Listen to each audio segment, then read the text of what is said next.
Você começa a gravar. Então, bom dia. Bom, Carol, Oi. Podemos dar início? Podemos sim. Deixa eu apresentar você, é claro.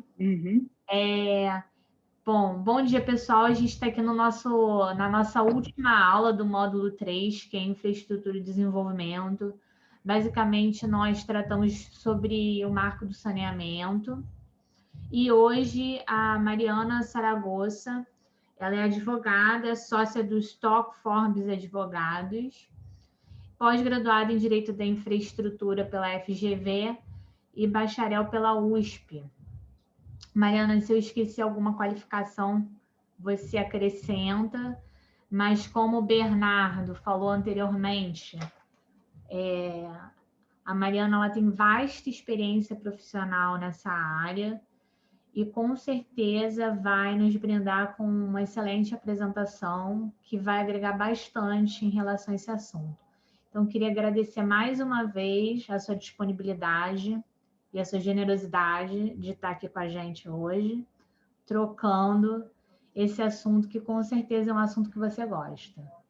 Então, obrigada e pode seguir. Obrigada, Carol, pelo convite, por participar.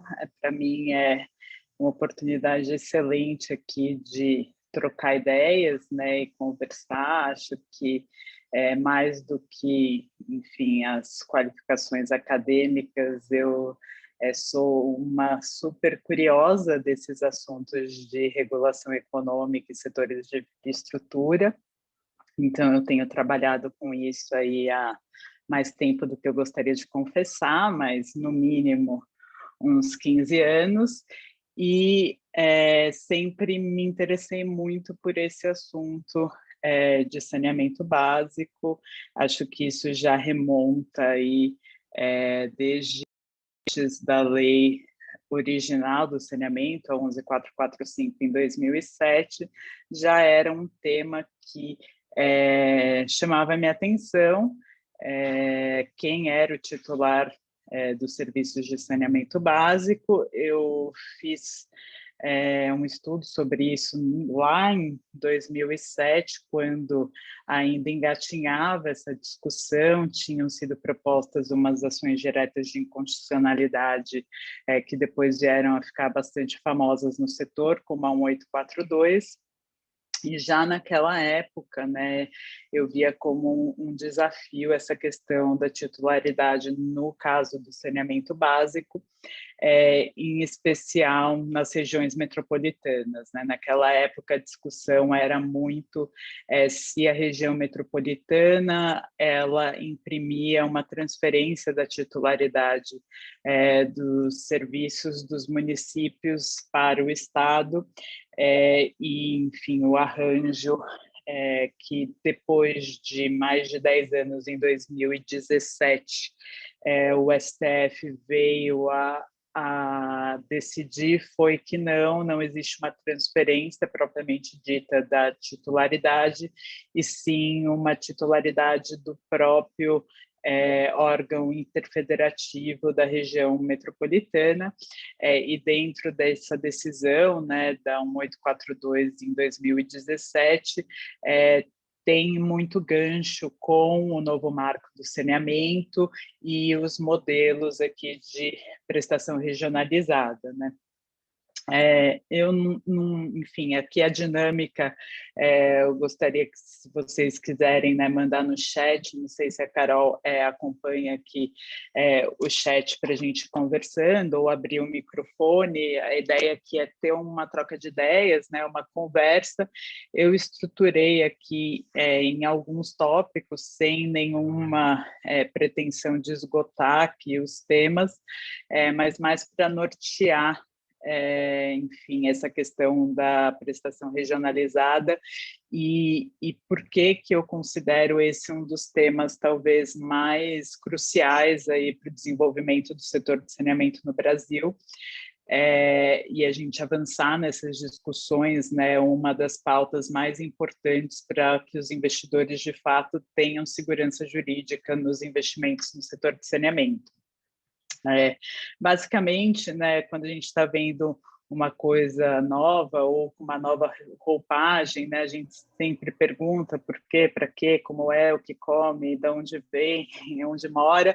Acho que eu pretender a minha pretensão aqui seria estruturar também um pouco, né, a prestação regionalizada, entendendo os porquês, o que é, quais são os formatos possíveis, se vai dar certo, pegar um pouco de lições aprendidas aí do leilão da SEDAI, que eu imagino que vários de vocês devem ter acompanhado as discussões, e fechar aí com um pouco de desafios.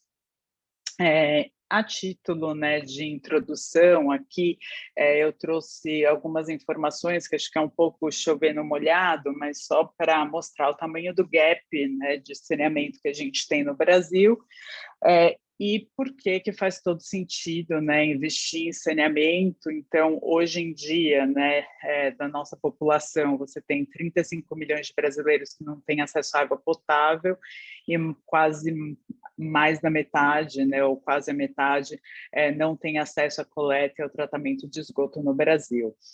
De acordo com os dados da Organização Mundial da Saúde, se a gente tivesse saneamento básico, né, esse é um dado aí de 2019, então, ex-Covid, a gente poderia evitar por volta de 15 mil mortes e 350 mil internações por ano, se o Brasil tivesse saneamento básico adequado.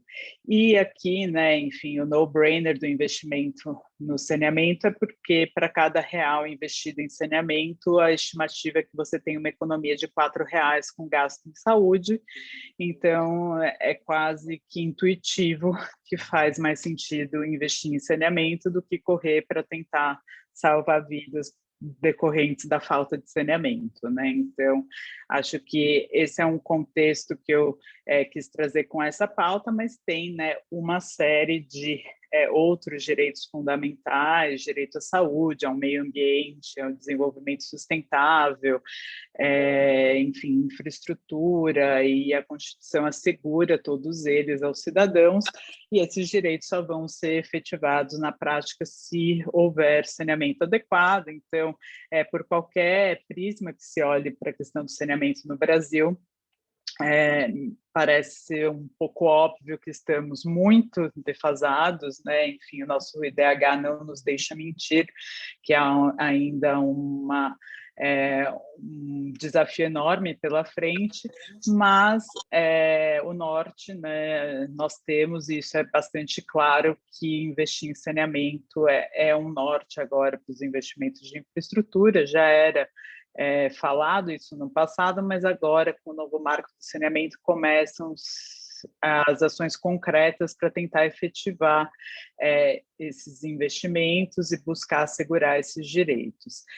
Aqui, né, enfim, acho que quem me conhece sabe, eu poderia falar aqui de highlights do marco do saneamento por dias a fio, mas eu escolhi só alguns destaques, que eu imagino que a Patrícia, né, na semana passada já deve ter tratado um pouco das normas de referência da ANA, que isso vai ser bastante revolucionário aí para o setor em termos de uniformização da regulação, que é um ponto que traz muita segurança jurídica para investidores.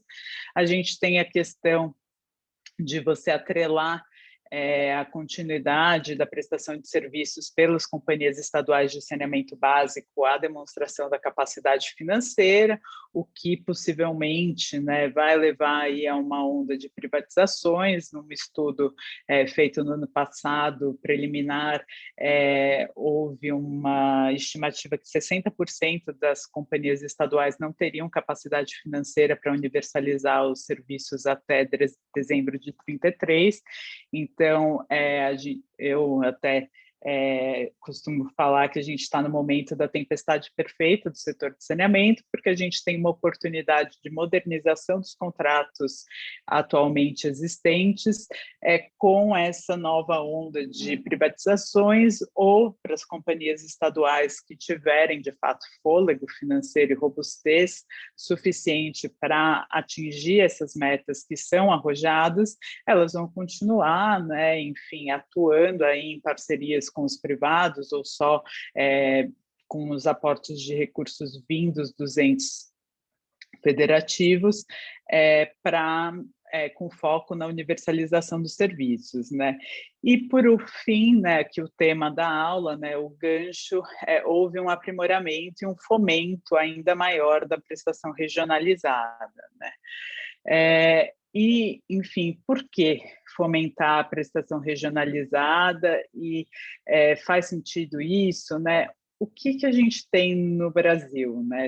Quase 70%, 68,2% dos municípios brasileiros possuem até 20 mil habitantes. Quanto menor a densidade populacional, menor a disponibilidade dos serviços de saneamento básico, em especial de esgotamento sanitário. Então, se você pega municípios de até 20 mil habitantes, você vê que eles têm uma média de 68,8% de cobertura de serviços de esgotamento sanitário, enquanto municípios acima de 500 mil habitantes apresentam taxas de coleta de esgoto em torno de 97%.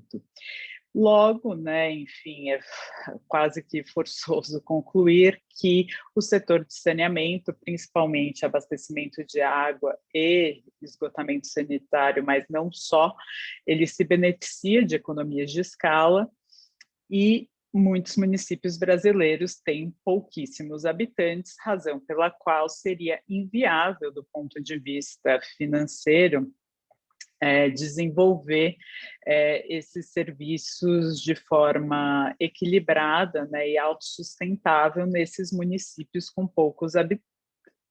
Então, como a gente pode superar, né, esse aparente impasse com a prestação regionalizada. E aqui, né, usei entre parênteses, né, que ela surge como um instrumento para a superação dos desafios associados ao atraso na implementação dos serviços em virtude das limitações financeiras e organizacionais dos municípios, mas não há efetivamente um surgimento, né, da prestação regionalizada. Ela já existia, né, desde sempre. Você poderia fazer aí gestão associada dos serviços, instituir regiões metropolitanas. Então, o que houve, de fato, foi um aprimoramento e novas formas, né, de se fazer prestação regionalizada de serviços de saneamento básico no Brasil, mas não efetivamente uma inovação, né? A Constituição Federal ela já previa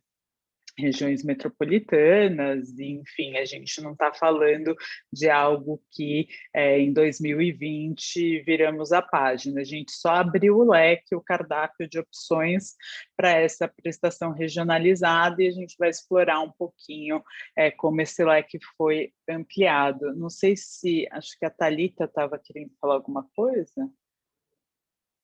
Não sei, apareceu aqui para mim numa janelinha. Passando aqui para o que é efetivamente prestação regionalizada, né, o novo marco, ele definiu prestação regionalizada como a modalidade de prestação integrada de um ou mais componentes dos serviços públicos de saneamento básico em determinada região cujo território abranja mais de um município. Então, basicamente, você tem prestação regionalizada sempre que essa prestação de serviço de saneamento básico extrapolar o território de um município. E quando a gente olha, né, sobre o que é saneamento básico, nos termos da definição do marco de saneamento, né, saneamento básico é um conjunto de serviços, infraestruturas, instalações para abastecimento de água potável, esgotamento sanitário, limpeza urbana e manejo sólidos e drenagem e manejo de águas pluviais urbanas. Quando a gente vai no que efetivamente é cada um desses serviços, a gente vê que até por questões técnicas, a prestação regionalizada ela se impõe.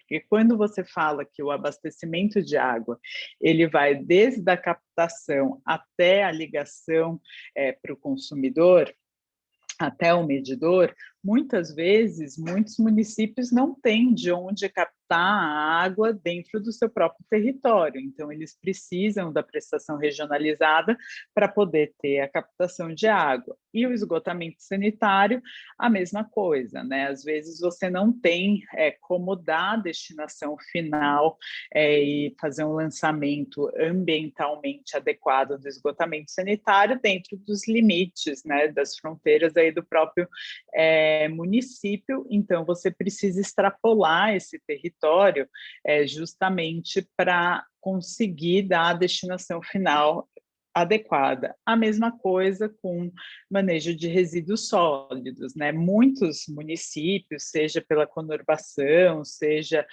pelo próprio desenvolvimento histórico que houve, você não tem aterros e lixões em todos os municípios brasileiros. Então, você, de fato, tem uma destinação final de resíduos em municípios vizinhos ou que você precisa ultrapassar de novo o território de um município. Então, pela própria natureza técnica, né, dos serviços de saneamento básico e além da questão financeira, né, que eu já mencionei, da economia de escala, se impõe, né, a prestação regionalizada em muitos casos, razão pela qual, né, enfim, eu acredito que essa vai ser a cara, né, a roupagem que nós veremos no setor de saneamento agora a partir do novo marco, muita prestação regionalizada e concessões municipais ou PPPs municipais, quase em caráter excepcional e não como a regra. Passando aqui, né, pelos formatos previstos pelo novo marco de saneamento, né, como eu já disse, como a prestação regionalizada ela pode ser modelada, né, e formatada. O que já havia, né, e sempre houve desde sempre, é a famosa região metropolitana, aglomeração urbana ou micro-região, que, nos termos da Constituição Federal, né, ela é instituída pelos estados mediante a aprovação de uma lei complementar e ela é composta pelo agrupamento dos municípios. Os municípios, nesse caso, eles precisam ser limítrofes e observa o Estatuto da Metrópole. A novidade é que o novo marco ele trouxe mais 2 formatos para prestação regionalizada bastante interessantes. A Unidade Regional de Saneamento Básico, que também é instituída pelos estados, só que nesse caso basta uma lei ordinária e os municípios eles não precisam ser necessariamente limítrofes. Então, nesse caso, você conseguiria fazer um mix de municípios diferente da região metropolitana e ter, né, enfim, um quórum, né, mais facilmente atingível, vamos chamar assim, para aprovação da lei ordinária do que você precisa para passar uma lei complementar. Então, a Unidade Regional de Saneamento Básico, ela permite uma formatação com municípios não necessariamente limítrofes, que pode ser, né, uma espécie enfim, quebra-cabeça possível dentro da configuração desse mix de municípios ou agrupamento desses municípios em blocos pelos estados, e ainda ela requer um quórum aí de lei ordinária. E, por fim, né, o que a lei traz é o bloco de referência, que também é um agrupamento de municípios não necessariamente limítrofes, estabelecido pela União de forma subsidiária aos estados e formalmente criado por gestão voluntária dos titulares. Como que a gente faria essa gestão associada da mesma forma como hoje já é feita, que é por meio de consórcio público ou convênio de cooperação, conforme o 241 da Constituição Federal, e aí a gente tem a lei de consórcios públicos, que é a 11.107 que eu mencionei aqui. Então, basicamente, o que é o fomento, né, que o novo marco dá? Ele pega e dá a possibilidade dos estados fazendo seus respectivos estudos, as suas discussões para formatar as unidades regionais de saneamento básico, mas se os estados não o fizerem, não fica um vácuo onde a União não pode atuar. A União, ela subsidiariamente, né, se os estados não atuarem, ela tem a possibilidade de agrupar esses municípios, e não vai ser algo impositivo, né, em nenhum dos casos ele é impositivo, porque você precisa, né, do instrumento de gestão associada, e para a celebração, né, desses contratos de gestão associada, isso é voluntário e parte de cada um dos municípios.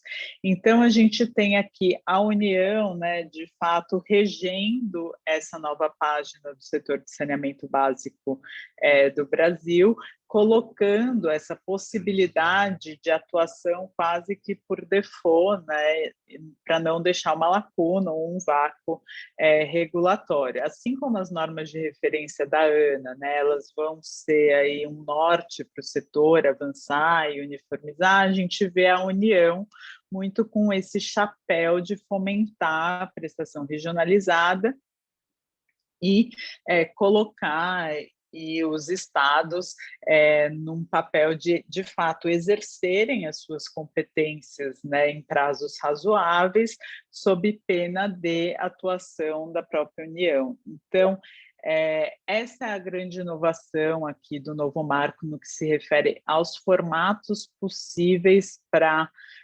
prestação regionalizada. A gente extrapola a discussão da região metropolitana, que foi uma discussão que dominou aí o setor por mais de uma década, e traz a unidade regional de saneamento básico e o bloco de referência para a mesa como mais uma opção, né, ou mais duas opções de formatação possível dessa prestação regionalizada. E para quê, né, prestação regionalizada? Só pegando, né, o gancho do que eu falei da parte financeira, que você precisa garantir um ganho de escala, e mais do que isso, né, acho que é importante a gente também ter em mente que a prestação regionalizada, você tem todo mundo olhando, né, para o mesmo objetivo final, então você tira de um município que poderia ser um município âncora de uma prestação regionalizada, essa faculdade, né, de talvez de forma não embasada ou não fundamentada, escolher a quem se associar ou não de forma descoordenada do contexto regional. Então, você traz aí um jogo político muito importante no papel de educação, convencimento, né, desses municípios que a gestão associada é algo benéfico dentro do contexto da universalização dos serviços de saneamento básico, e tendo, né, isso já assentado, você gera ganhos de escala, né, porque, como eu disse, você prestar um serviço para 20 mil habitantes é absolutamente diferente de você prestar para 300 mil. Então, a necessidade de ter uma escala mínima, ela é crucial para garantir o equilíbrio econômico-financeiro dos contratos. Então, isso é muito importante.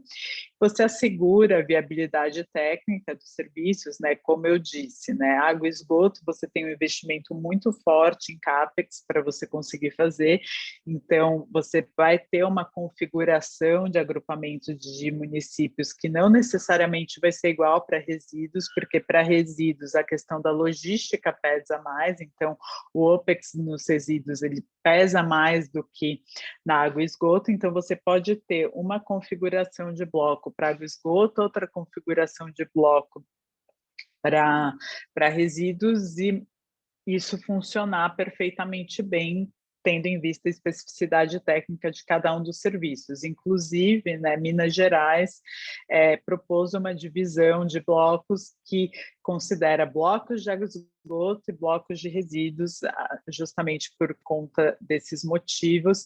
É um dos exemplos que a gente tem aí em estudo de prestação regionalizada atualmente, o de Minas Gerais.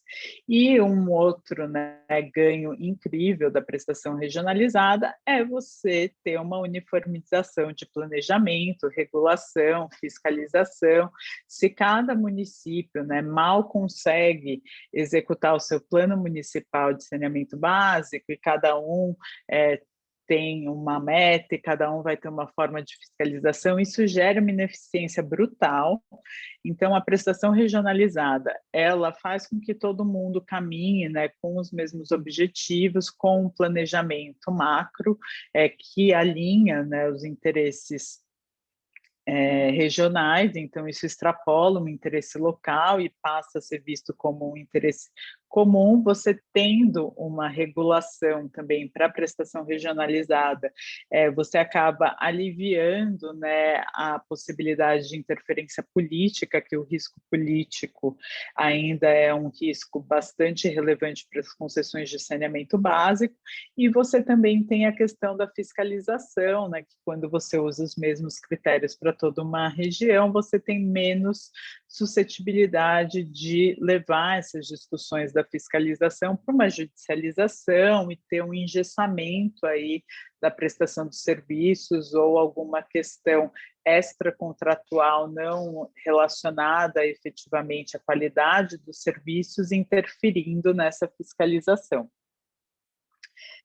E a universalização, né, que, enfim, esse é o grande mote do novo marco de saneamento, e podendo, né, aí, a universalização, como eu disse, o novo marco ele prevê até dezembro de 2033, mas, no caso de prestação regionalizada, como, né, existem municípios muito díspares no Brasil, o próprio marco prevê uma possibilidade de dilatar esse prazo para janeiro de 2040, caso você faça um estudo para prestação regionalizada que ainda assim aponte que é inviável do ponto de vista econômico-financeiro universalizar até 2033, mesmo colocando municípios de diferentes portes. Então, aqui, né, é muito importante que essa flexibilização na nossa meta, né, no target aí da universalização, ela é, de certa forma, um reconhecimento, né, que, enfim, não é fácil, né, fazer essas amarrações todas da prestação regionalizada, e mesmo, né, fazendo estudos e tentando, pode não ter viabilidade econômico-financeira para a universalização dentro desse prazo que, como eu disse, é arrojado, considerando aí os bilhões de investimentos previstos. Então, nesse caso, né, você teria aí quase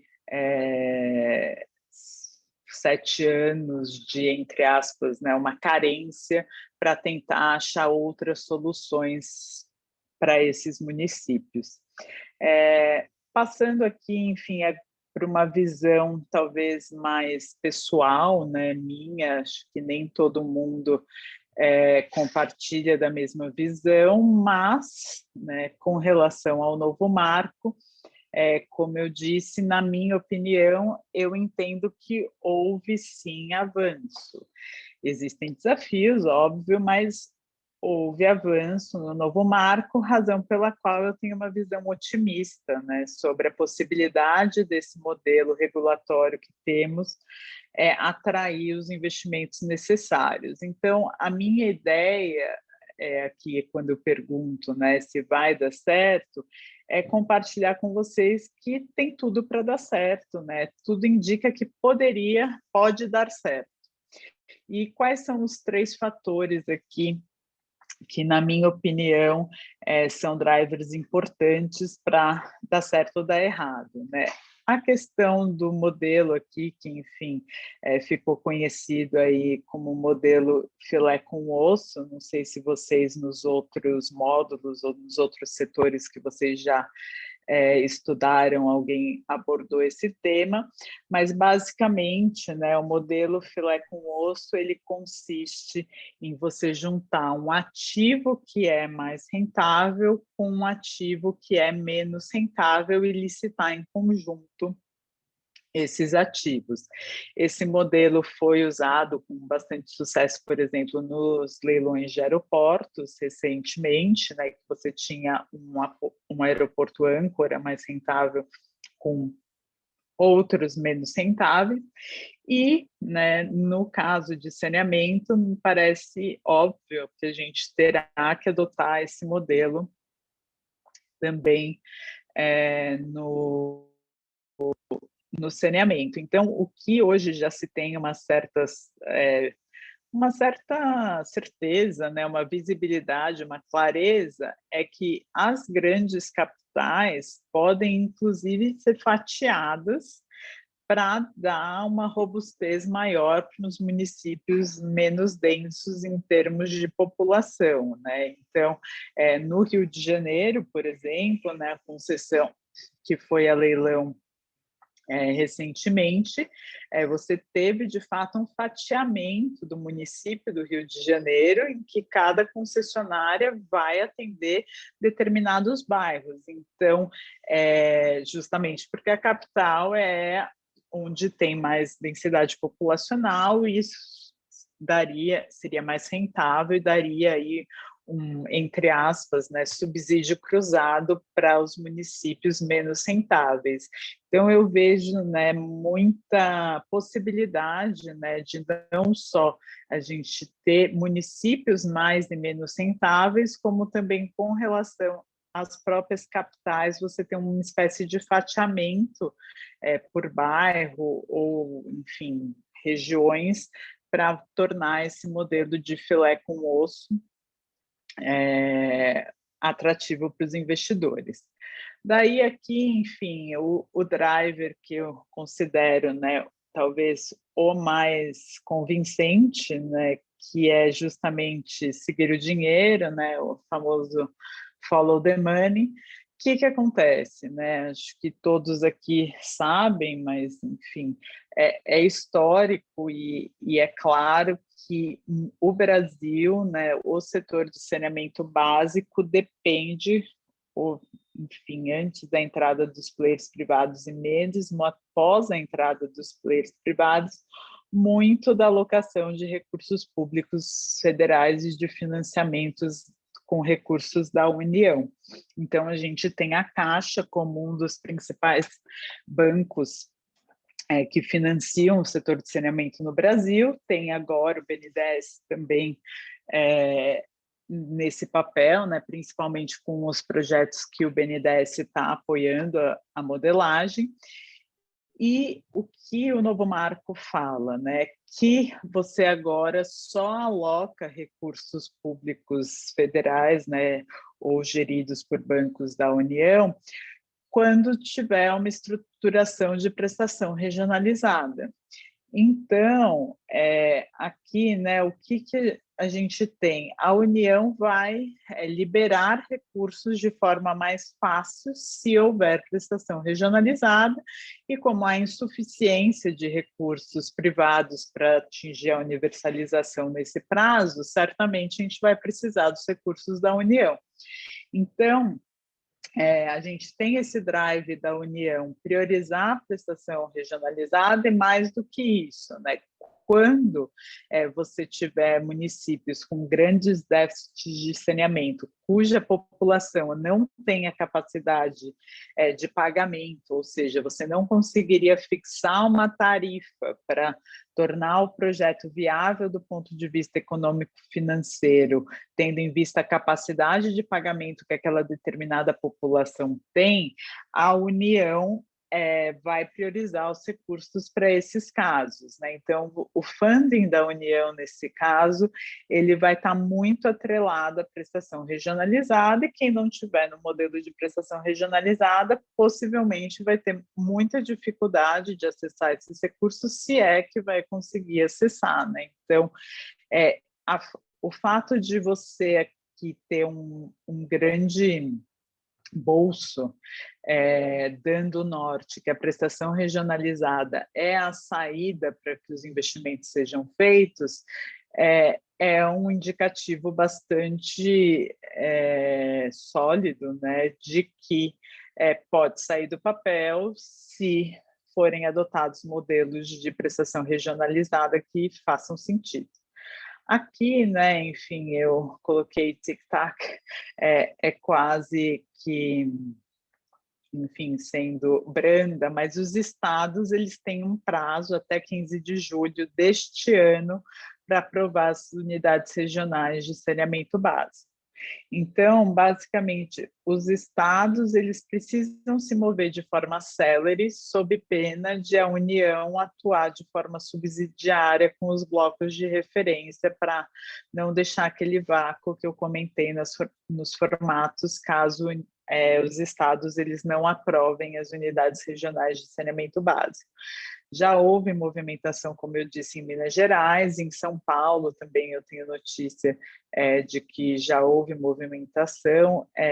Eu faço parte também, como a Patrícia deve ter mencionado, né, ela lidera o InfraWomen no setor de saneamento, eu faço parte desse grupo de discussão também. A gente está tentando fazer um mapa aí do Brasil para indicar onde já houve alguma iniciativa de projeto de lei para aprovar as unidades regionais de saneamento básico, mas o que se tem notícia até o momento é de São Paulo e Minas Gerais. Então, aqui o que a gente vê, né? Se os estados não se moverem, na prática, o que vai acontecer é que a União vai começar a se mover para tentar fazer os blocos de referência por meio de gestão associada, e vai ser quase que um pacote, né? Porque a União tem os recursos para financiar, a União vai propor os blocos, a União vai dar o driver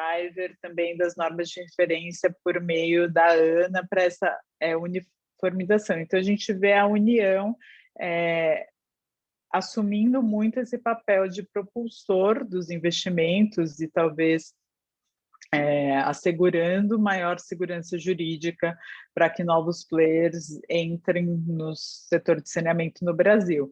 Então, acho que vai ser bastante importante, né, quando a gente acordar aí no dia 16 de julho, que a gente vai ter um mapa em que vamos ter estados que atuaram no exercício da sua competência tempestivamente, e vamos já ter uma visibilidade das unidades regionais já pensadas, e a partir do dia 16 de julho também vamos ter uma ideia, né, do tamanho do trabalho que a União pode ter pela frente, caso ela queira avançar com essa agenda dos blocos de referência, que certamente, né, vai ser um estudo que a União deve encampar, porque essa agenda de investimento ela está muito na pauta do dia, né, na ordem do dia no governo federal. Eu tenho oportunidade de conversar com a Cristiane, diretora da ANA, que está coordenando essa questão da norma de referência. Isso é uma prioridade.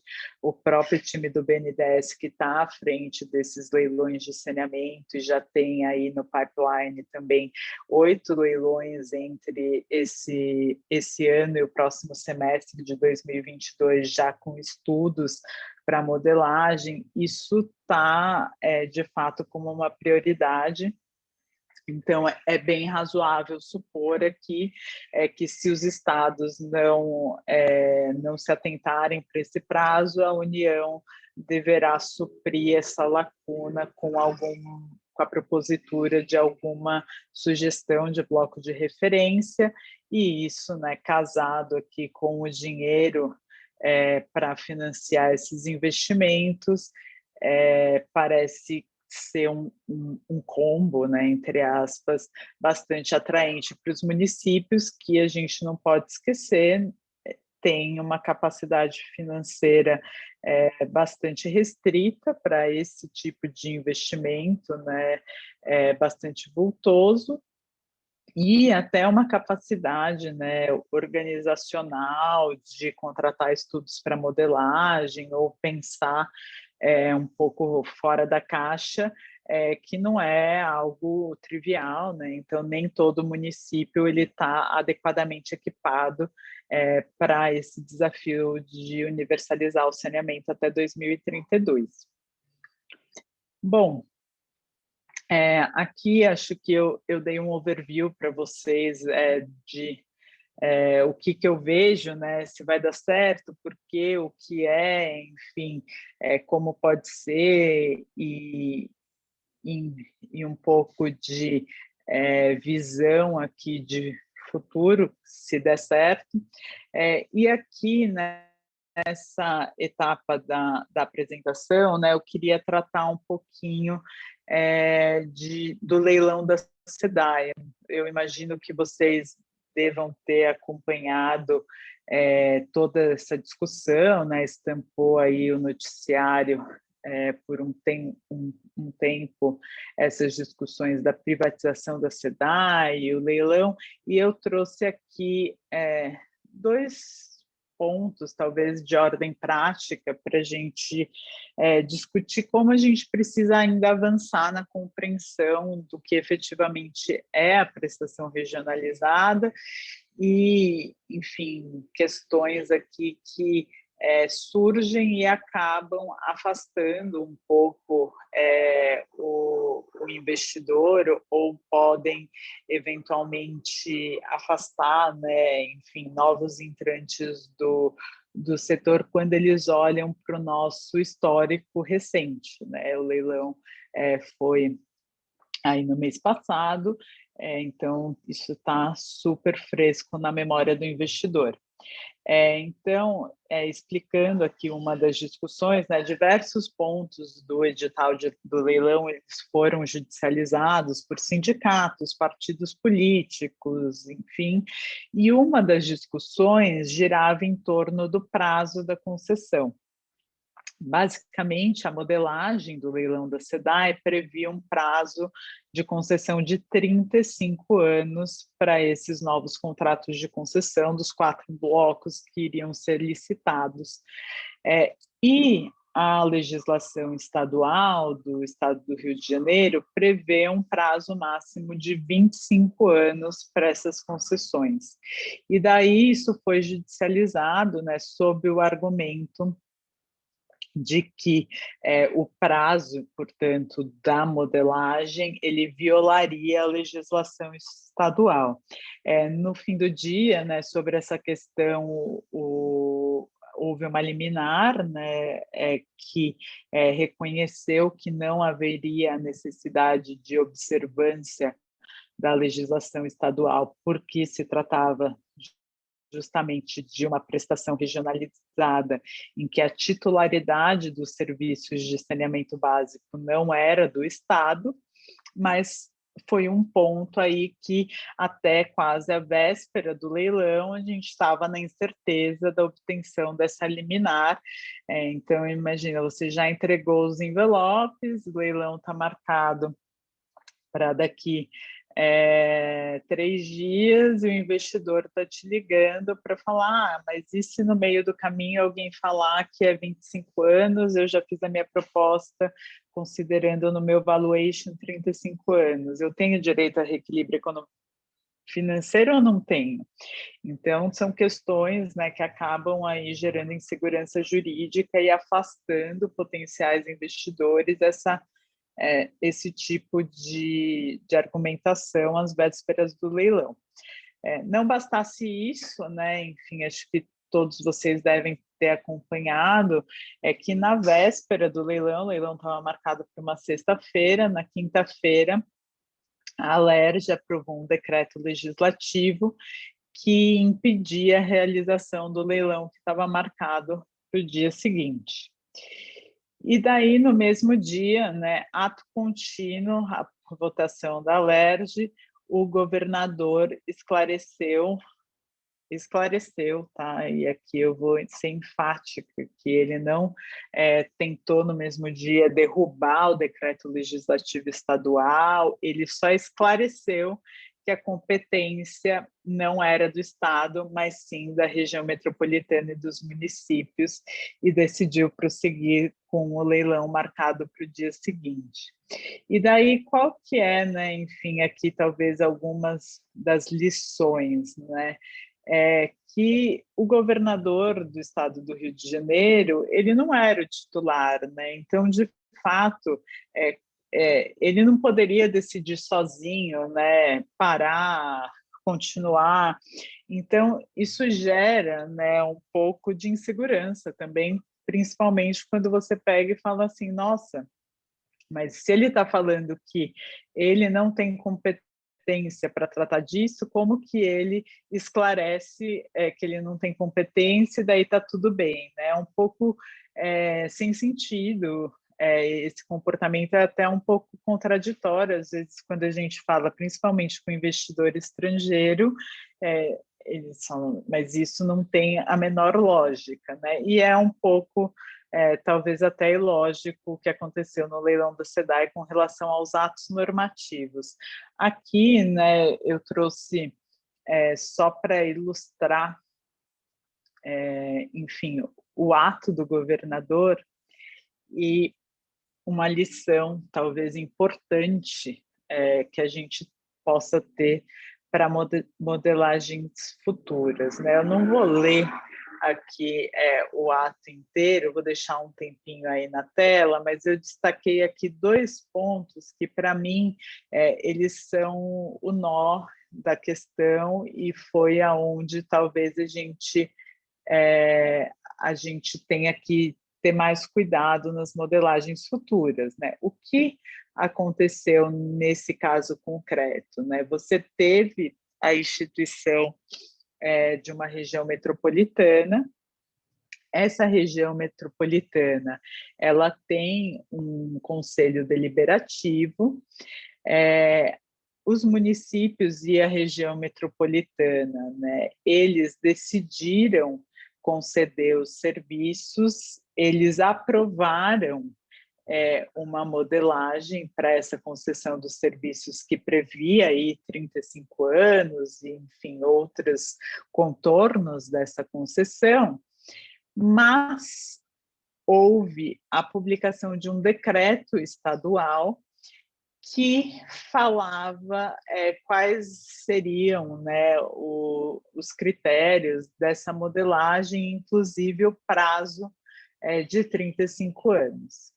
E daí houve esse decreto que, como está aqui sendo esclarecido pelo Cláudio Castro, o decreto ele não foi editado para materializar interesses próprios do Estado, mas só na qualidade de delegatário e mandatário dos titulares, os municípios e a região metropolitana, e daí ele fala, considerando que esse decreto, ato administrativo de efeito concreto, apenas reforçou a justificativa da região metropolitana e dos municípios e que não seria poder de regulamentar, não teria como haver controle legislativo, né, pela Assembleia Legislativa, razão pela qual ele resolve prosseguir com o leilão que estava marcado para o dia seguinte.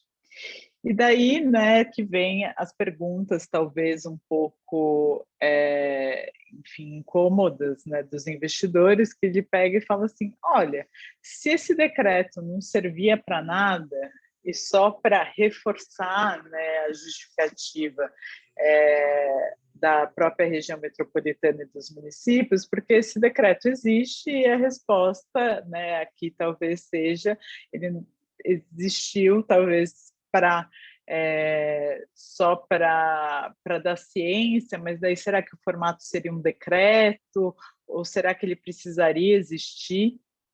Então, aqui acho que fica aqui como lição, né, o cuidado que a gente tem que ter na prestação regionalizada com todos os normativos que forem editados, para que eles sempre reflitam, né, enfim, o conjunto de vontade da região metropolitana e dos titulares dentro desse caráter interfederativo e não possam, talvez, ser erroneamente interpretados como um ato exclusivo do Estado ou exclusivo de um dos entes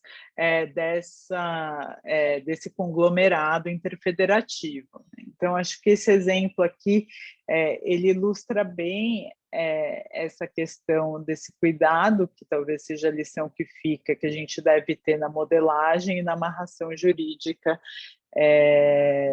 desses modelos de prestação regionalizada.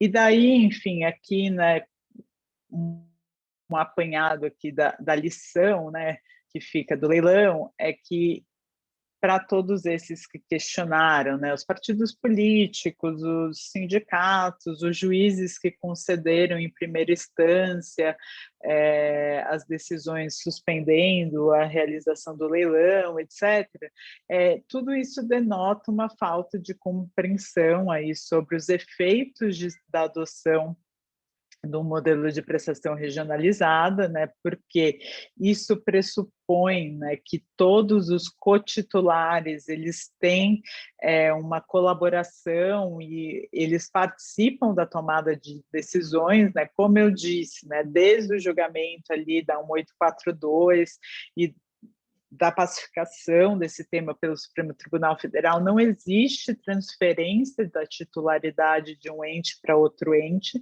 mas sim um exercício de competências pelo órgão colegiado e por todos esses cotitulares em conjunto. Então, essas leis de caráter local, né, enfim, estaduais ou municipais, né, elas não podem, não devem prevalecer sobre as decisões tomadas por esse conjunto de entes que tem, né, caráter interfederativo, intergovernamental. A única forma, né, de você atacar essas decisões é caso elas não tenham, obviamente, observado as regras de governança aplicáveis e o interesse comum, mas isso você ataca com relação à formalidade dos requisitos das deliberações da governança interfederativa ou o mérito, e não, né, tenta impor que, enfim, uma lei estadual se sobrepõe às decisões desses cotitulares. Então, aqui, né, acho que prestação regionalizada é discutir muito sobre autonomia federativa, e é um desafio, né, porque no Brasil eu acho que a gente tem muito vácuo até nessa tomada de decisões e em explicar isso principalmente para o cidadão, então isso é algo que é necessário ter um cuidado nesses arranjos de prestação regionalizada, para que alguém não fale, né, em cada arranjo que você precisa concatenar a legislação de todos os cotitulares para falar a mesma coisa, estar na mesma toada, porque isso seria praticamente inviabilizar qualquer prestação regionalizada, que a gente nunca conseguiria ultrapassar a necessidade dessa coesão legislativa de todos os entes com relação a todos os pontos em termos de legislação, né? Então, acho que é importante todo mundo ter em mente, quando a gente está num arranjo de prestação regionalizada, que existe uma cotitularidade e existe uma governança interfederativa que vai indicar quem tem competência, como aquilo deve ser feito e que as decisões elas são tomadas, né, por esses órgãos que são colegiados de acordo com as regras de governança e você não impõe a legislação de um ente de forma isolada sobre os entes ou sobre esse grupo de cotitulares. passando aqui, né, já para falar os finalmente, aqui eu acho que eu poderia indicar muitos desafios, né? Acho que ao longo da apresentação eu já falei alguns, mas eu resolvi aqui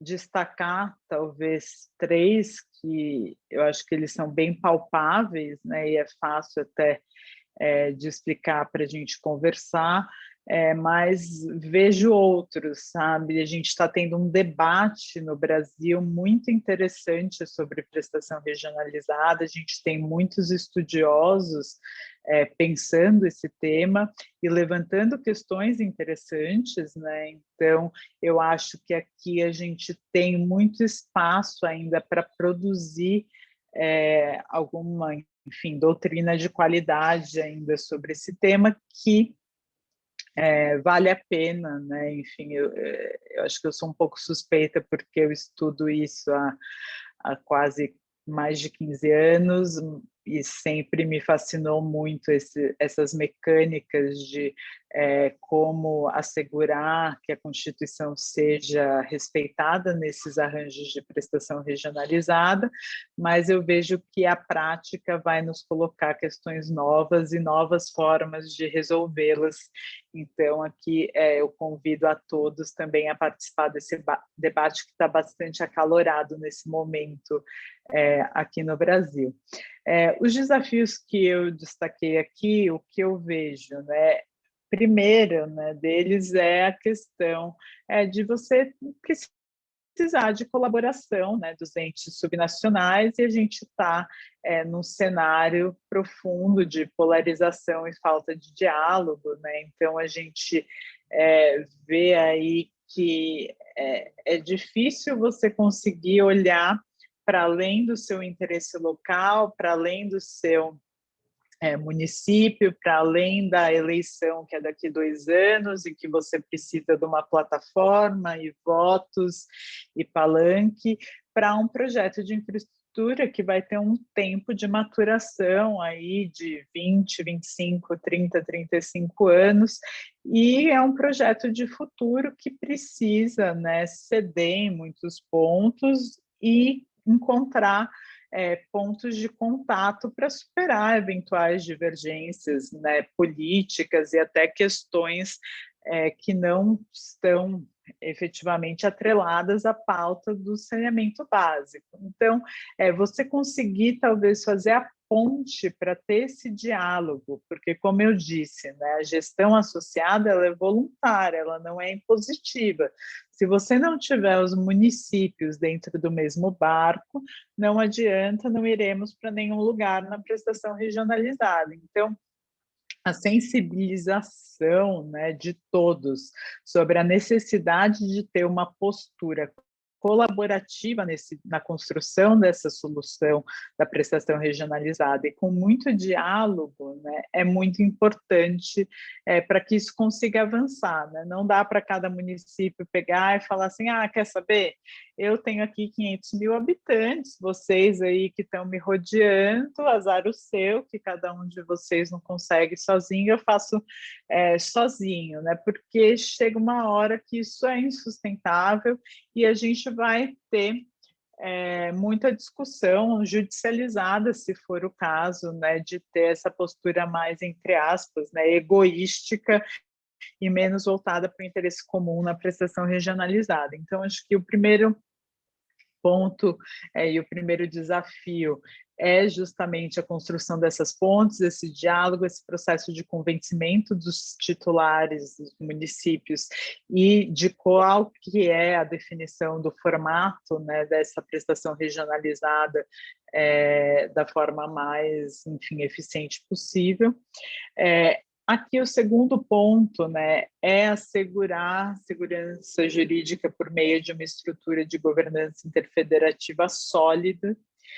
Esse talvez seja o desafio mais difícil aqui para a prestação regionalizada, porque é difícil você pensar modelos de governança interfederativa, é difícil você fazer a aproximação, né, de do que é o que cada um desses entes querem.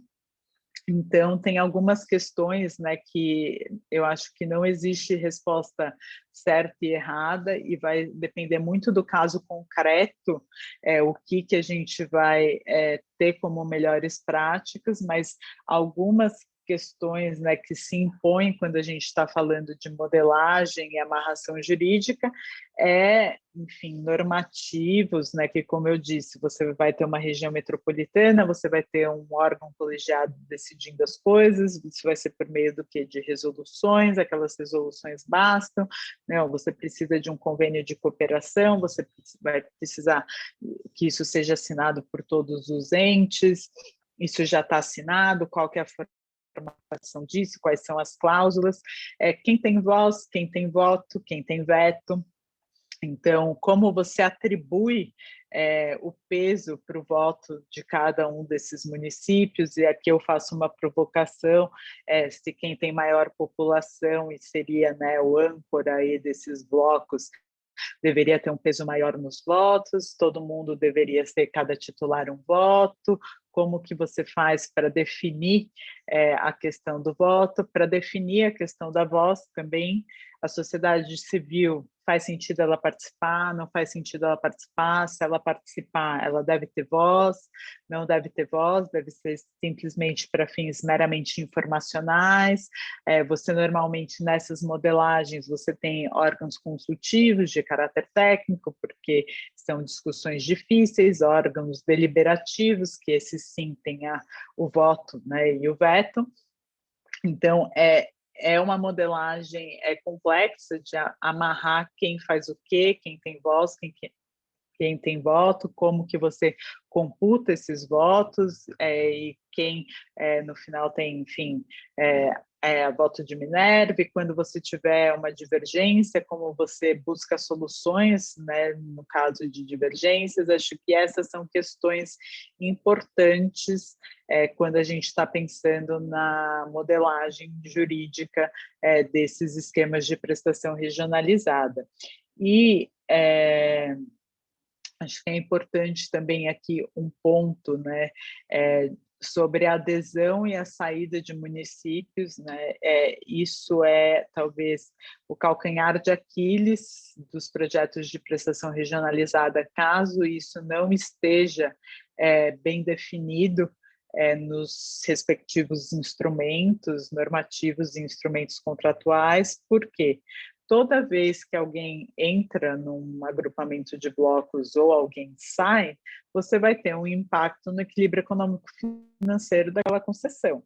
Se eu já fiz um investimento e alguém está saindo, né, numa extinção antecipada desse vínculo, você tem direito a uma indenização pelos investimentos que foram feitos e ainda não foram amortizados e depreciados. Quando eu estou fazendo projetos que eu tenho pagamento de uma outorga fixa, por exemplo, no momento do BID, imagina que você paga um X% da outorga para aquele município. O município pegou, entrou, você já pagou para aquele município, você pagou em cash, né, dinheiro upfront, antes de assinar o contrato de concessão, como condição precedente para a assinatura do contrato de concessão. Daí o município sai, ele vai te devolver? Ele vai te devolver como? Em precatório? Não parece fazer tanto sentido assim. Eu posso desestimular alguém a sair pondo uma multa? Ou isso violaria a autonomia do município para entrar, sair e decidir o que é melhor para ele? Me parece uma questão importante da gente explorar, né? Enfim, e se faz sentido. E a minha opinião, né, aqui já antecipando, né, trouxe pontos para a gente discutir, mas é que sim, é possível pôr multa, não teria um problema nem nenhuma violação de lei impor uma multa para desencorajar um comportamento mais oportunista de saída de municípios. E tem uma questão, né, enfim, da amarração do fluxo financeiro entre os diversos entes governamentais, a concessionária e alguns riscos aqui que eu apontei, né, 3 de default, retenção indevida, repasse intempestivo, porque a gente precisa, de certa forma, tentar carimbar o dinheiro, né? Então, imagina que eu, concessionária, pago a outorga na conta de quem? Do Estado. O Estado, ele está lá no caráter de mero representante dos municípios. Então, ele pega e ele repassa para os municípios no percentual de cada um dos municípios dentro daquele arranjo. Eu vou pagar numa conta centralizadora, daí o banco vai lá e ele repassa. Mas daí, quando o município tem que indenizar a concessionária, ele repassa para o Estado repassar para a concessionária. Mas e se o município tem uma dívida com o Estado retém isso indevidamente? É um enriquecimento ilícito, não estou nem discutindo se pode ou não fazer, mas esse risco existe na prática, é algo importante aí, né, da gente tentar mitigar qualquer problema nesse fluxo financeiro, porque no final, né, esses projetos, como vocês sabem, adotam estruturas de financiamento de project finance, que você vai ter uma série de contas e garantias, e a cessão desses recebíveis pelas concessionárias em contrapartida da obtenção desses financiamentos.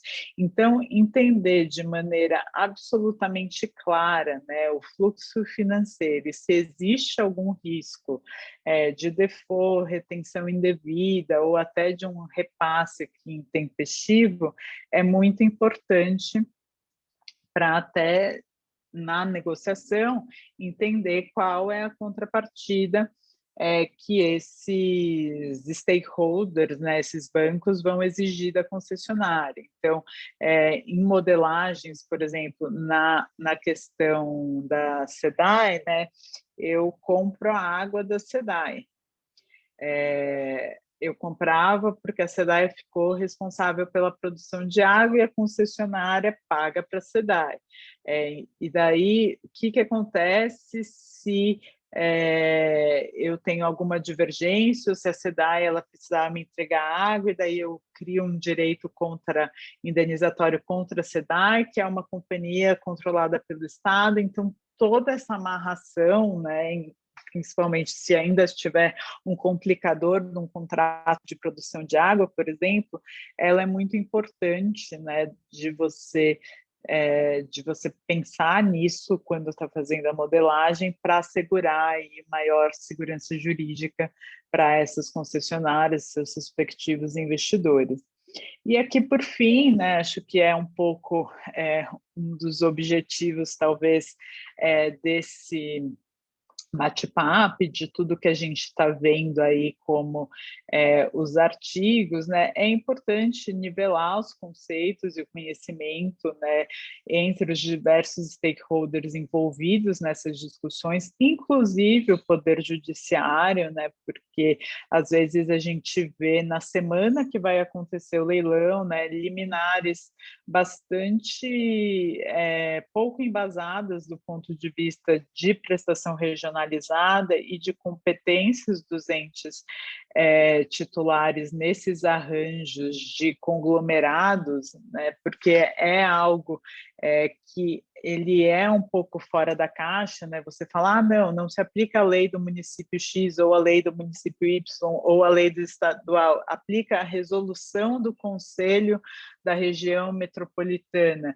Isso é pensar um pouco fora do que a gente está acostumado a ter, a pensar, né, dentro da nossa organização, mas isso para o setor de saneamento básico, né, como eu disse, deve se tornar regra, né? Então, quando todo mundo tiver bastante clareza de falar, olha, ninguém o Estado numa prestação regionalizada, ele não é titular sozinho, razão pela qual não pego e imponho aqui a legislação estadual, acho que é uma coisa bastante importante para a gente tentar minimizar esse tipo de discussão que traz um pouco de turbulência aí nos processos licitatórios e nessa discussão como um todo. E como eu disse, né, aqui eu acho que eu só propus algumas reflexões, algumas questões para a nossa conversa, sem, enfim, nenhuma pretensão de esgotar o tema, e tem todo dia novas questões, né? Hoje mesmo eu estava revisando um texto e me veio uma outra questão, né? Se você, enquanto região metropolitana e cotitulares, você pode deliberar por adotar uma certa lei estadual ou municipal de um dos titulares para reger aquilo lá, sim ou não? Então, são questões que eu acho que não têm resposta ainda, né? Elas demandam um pouco de amadurecimento e decantar um pouco as ideias, mas que elas estão sendo feitas, né? E por conta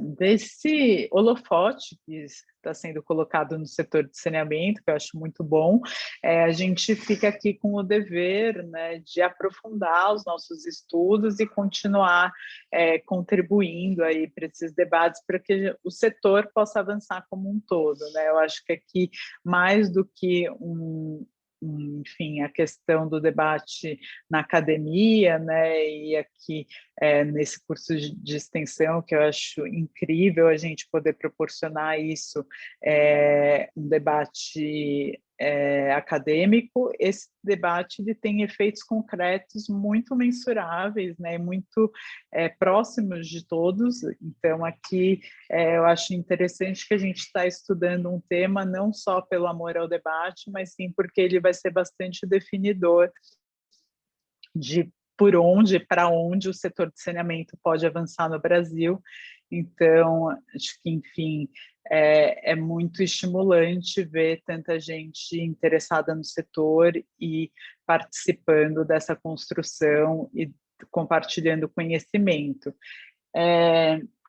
Esses foram os temas aqui que eu trouxe, né? Acho que o Bernardo falou, né? Eu tenho a coluna no Jota que chama Saneamento, Avanços e Desafios, que eu escrevo em junto com a Júlia Barker, que, enfim, é uma advogada também que trabalha na área de direito regulatório, incrível, e convido outros advogados também para escreverem, contribuírem de acordo com as suas áreas de expertise, né? Então, a gente já teve gente falando sobre financiamento, desse mês a gente vai ter gente falando sobre tributação no setor de saneamento, a gente está tentando propor aí, enfim, uma agenda de debates com esse olhar, talvez, entre aspas, mais otimista, né? De por onde, que caminho perseguir para avançar. E tem também, né, a coluna do InfraWomen, que a Patrícia, eu imagino que já devem ter mencionado, mas que a gente também propõe uma série de temas com foco em saneamento. A gente está abrindo aí para debates. Aqui é o meu e-mail, se algum de vocês quiser trocar uma ideia sobre o tema, enfim, eu estou super à disposição aí para falar. E acho que era isso, eu planejei terminar uns 10 minutinhos antes para justamente abrir para perguntas, enfim, qualquer coisa que vocês queiram perguntar ou falar, ou para a Carol fazer um fechamento. Acho que era isso que eu tinha me proposto aqui, Carol.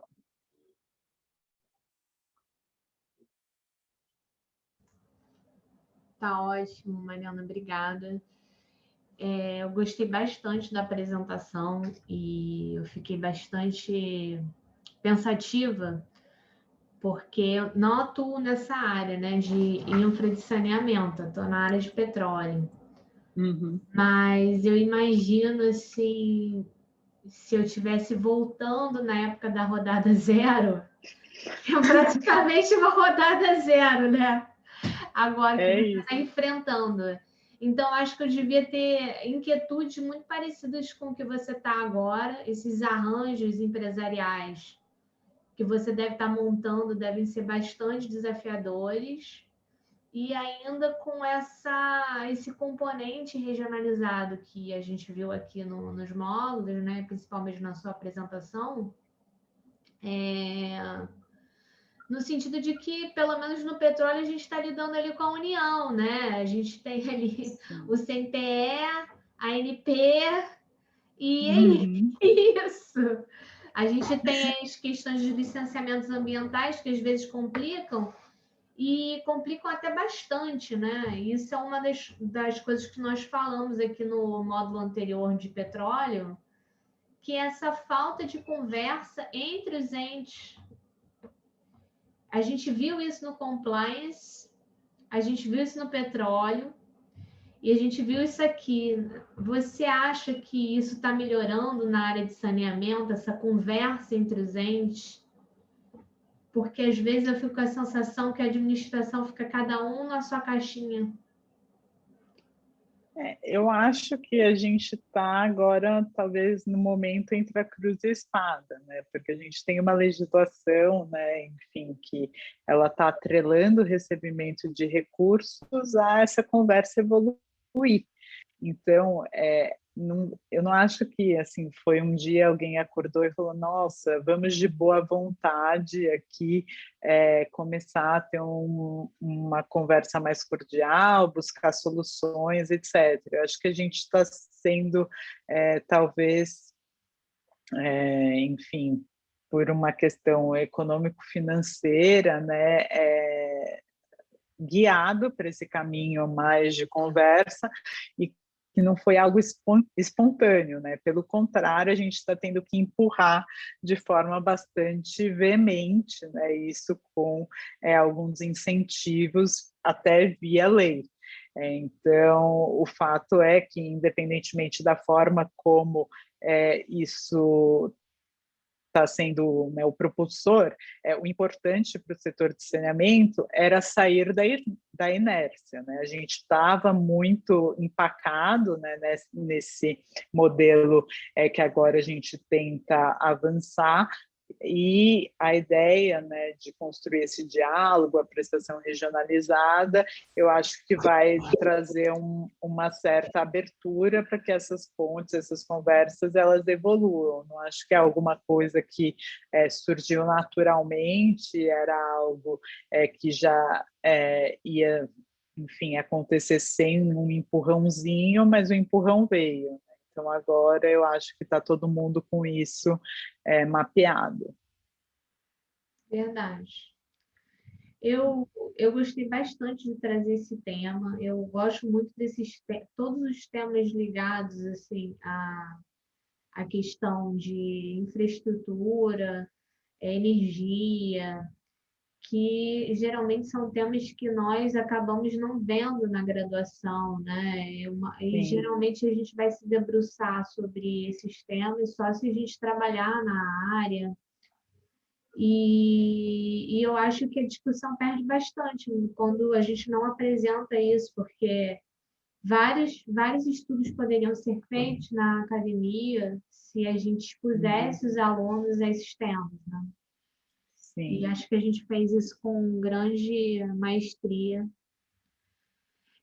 Não sei se algum aluno quer perguntar alguma coisa, eu não vi nenhuma pergunta aqui no chat. Essa coisa online, eles ficam muito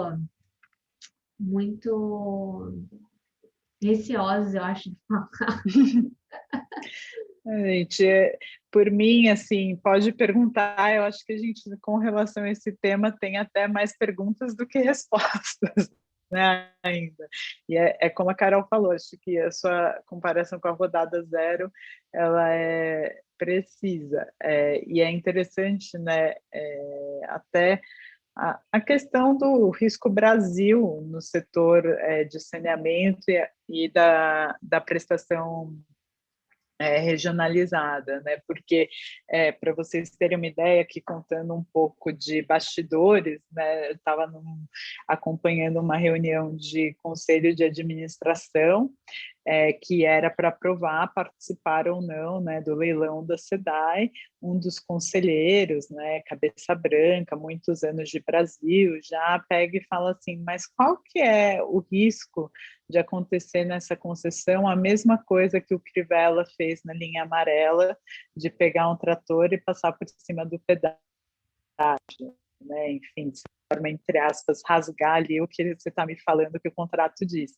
Então, é importante, né, enfim, a gente tentar estabelecer aí bases minimamente robustas, né, para assegurar uma certa segurança jurídica, porque a gente não está falando de um investimento pequeno, a gente está falando de investimento de dezenas de bilhões. Então, a gente precisa ter capacidade de atrair esses valores, né? Que se a gente pegar e falar assim, um prefeito acordou num dia de fúria e vai começar a rasgar contratos no Brasil, a gente jamais vai conseguir atrair esses investidores. Então, é importante, né? Acho que todo mundo pegar e ter, né, na cabeça que quando a gente faz a amarração jurídica e a modelagem, etc., o que a gente conseguir, né, colocar lá um caminho muito direto e reto dos prazos e procedimentos, etc., tudo isso dá mais segurança e confiança para o investidor que aquele rito tem que ser seguido e fica menos sujeito à arbitrariedade, né, de um gestor público qualquer. Então, acho que esse é um norte, né, a gente tentar, entre aspas, né, mitigar o risco político e o risco Brasil nessas concessões. E, geralmente, né, nas minhas aulas de petróleo, Mariana, eu sempre faço uma introdução para eles sobre a disciplina do direito do investimento estrangeiro, né? E aí eu pondero justamente isso, porque, assim, a gente fez algumas ponderações aqui na primeira aula, que eu trouxe um professor engenheiro para dar uma parte técnica, né? E óbvio que a gente está muito preocupado com essa distribuição da água e do saneamento para todas as pessoas, né? Não apenas aquelas pessoas que têm condição de pagar. Mas o fato é que, assim como o petróleo, não há dinheiro suficiente. Né? Então, o que a gente quer viabilizar é um desenvolvimento que a iniciativa privada entre nesse desenvolvimento. Né? Eu falo muito isso no petróleo. A Petrobras ela não tem capacidade financeira de extrair todo o óleo que a gente tem de potencial nas nossas bacias sedimentares, entende? Então, se a gente não atrai esse dinheiro agora, a gente vai perder o timing. Né? O timing, porque vai haver uma transição energética, e isso todo mundo já sabe. Então, se a gente não faz isso agora, lembrando que é sempre a exploração e a produção tem um intervalo aí de 10 anos, pelo menos, né, para você começar a produzir. Se a gente não faz isso agora, a gente não vai conseguir tirar. Não vai valer a pena, né, para esses investidores. E a gente vai perder, o Brasil vai perder tributos, vai perder desenvolvimento, vai perder muita coisa. E o saneamento também, porque quanto mais a gente atrasa isso, o nosso desenvolvimento humano fica retardado. Então, as pessoas ficam doentes, enfim, uma série de questões que nós vimos aqui, né? Exato. É isso. Acho que a ideia de debater tudo isso é justamente tentar atrair investidores, né? E uma outra questão que eu achei muito interessante da forma que você abordou a sua palestra, que eu queria que eles ficassem muito atentos na sua prática profissional, é que faz parte da nossa prática jurídica antever esses problemas. E é justamente o que a Mariana fez aqui. Quando a gente está escrevendo um contrato e quando a gente está lidando com esses investidores, a gente tem que fazer esse exercício porque esses problemas eles podem não aparecer agora, e provavelmente pode ser que você nem seja o advogado desse cliente daqui a 15 anos.